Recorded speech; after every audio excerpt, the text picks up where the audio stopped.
Monday evening mop போட்டு விடலாம் அப்படின்னு சொல்லிட்டு திங்ஸ் எல்லாமே வந்து எடுத்து வச்சிட்ருக்கேன்.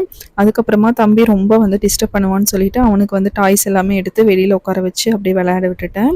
சம்மர் சீசன் ஸ்டார்ட் ஆனதுலேருந்தே பார்த்தீங்கன்னா, சின்னதா ஏதாவது வேலை செஞ்சாவே வந்து ரொம்ப டயர்ட் ஆயிருது. டீஹைட்ரேட் ஆகாம இருக்கிறதுக்கு வந்துட்டு லெமன் ஜூஸ் அடிக்கடி எடுத்துக்கோங்க. மண்பானை இருந்துச்சுன்னா, மண்பானை தண்ணி வந்து அதிகமா வந்து குடிங்க. ரொம்பவே வந்து உடம்புக்கு நல்லது. அதுக்கப்புறம் வீடு எல்லாமே கூட்டி தொடச்சு விட்டாச்சு.